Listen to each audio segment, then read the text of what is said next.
Hari ini kita membahas komunikasi digital dan budaya populer. Budaya populer atau pop culture bukan hanya hiburan, tapi juga bagian dari identitas generasi.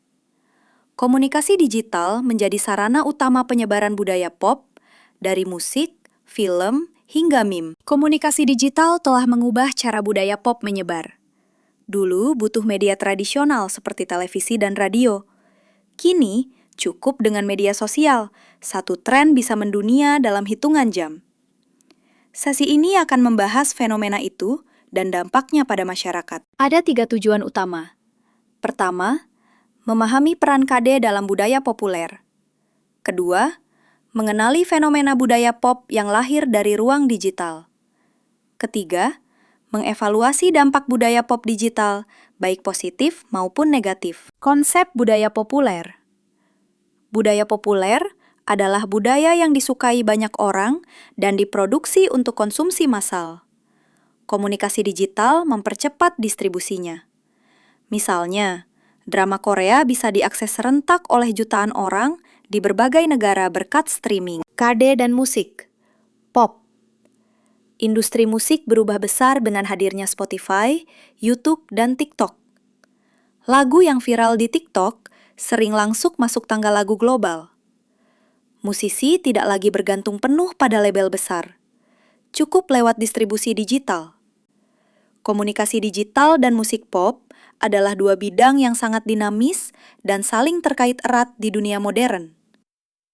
Komunikasi digital adalah infrastruktur tempat musik pop modern beroperasi. KD dan film atau drama. Platform streaming seperti Netflix dan Disney Plus mengubah cara menonton. Tidak perlu bioskop, cukup gadget dan internet. Diskusi film pun terjadi di forum online dan media sosial, menjadikan pengalaman menonton lebih interaktif. KD dan fashion. Fashion kini banyak dipengaruhi influencer di Instagram atau TikTok. Tren busana cepat berganti karena viral. Fast fashion mengandalkan KD untuk melihat apa yang sedang tren, lalu memproduksinya dengan cepat. Meme culture. Meme adalah bahasa baru komunikasi digital. Ia bisa lucu, sarkastis, atau bahkan politis. Meme menyebarkan humor, kritik, dan ide dalam format sederhana. Mahasiswa sering lebih cepat mengerti isu lewat meme daripada berita formal. Fandom online. Komunitas penggemar tumbuh subur di dunia maya. Fans K-pop, Marvel, atau anime bisa berinteraksi lintas negara. Fandom ini menciptakan solidaritas global, meski kadang juga menimbulkan fan war. KD dan gaming culture. Gaming menjadi bagian budaya populer digital.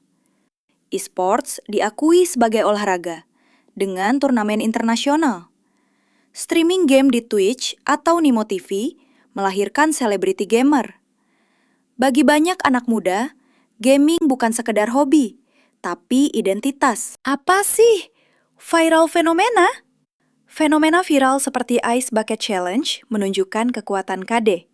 Dengan hashtag, sebuah kampanye bisa menjangkau jutaan orang. Fenomena viral bisa positif, kampanye sosial, atau negatif, tantangan berbahaya. Komunikasi digital melahirkan bahasa baru, slang, singkatan, emoji. Kata-kata seperti LOL, BTW, atau istilah lokal seperti mantul menjadi bagian dari percakapan sehari-hari. Bahasa ini membentuk identitas generasi digital. Ada tantangan representasi. Budaya Barat dan Korea mendominasi, sementara budaya lokal sering terpinggirkan. Jika tidak ada upaya revitalisasi, identitas lokal bisa terkikis. Positifnya, KD mendemokratisasi distribusi konten. Siapapun bisa membuat musik, film pendek, atau meme, dan berpotensi viral. Kreativitas tidak lagi terbatas oleh akses ke media tradisional. Namun, KD juga menciptakan budaya instan. Tren cepat muncul dan cepat hilang. Konsumsi konten kadang lebih superficial, sekedar mengikuti tren tanpa pemahaman mendalam. Homogenisasi budaya global membuat banyak orang mengonsumsi hal serupa, dari musik hingga fashion. Akibatnya, budaya lokal bisa kehilangan daya tarik jika tidak diadaptasi ke ruang digital. K-pop adalah contoh nyata. Dengan strategi digital, K-pop menembus pasar global. Fandom ARMY BTS berinteraksi di Twitter, menggerakkan trending topik global. KD menjadi motor globalisasi K-pop. Netflix mengubah cara menonton film. Orang bisa binge-watch berjam-jam. Dampaknya positif bagi akses, tapi negatif bagi kesehatan mental dan pola produktivitas. Mimi juga masuk ke ranah politik. Mimi bisa jadi alat kampanye atau kritik. Misalnya, dalam pemilu, Mimi sering dipakai untuk membangun citra kandidat. Pengaruhnya terhadap opini publik sangat besar. Influencer dan kreator konten menjadi aktor penting budaya populer digital. Mereka bisa memengaruhi tren, opini publik, bahkan perilaku konsumsi. Posisi mereka semakin strategis dibanding media tradisional. Gen Z tumbuh dengan KD sebagai ruang ekspresi diri. Identitas mereka sering dibangun lewat Instagram, TikTok, atau Twitter.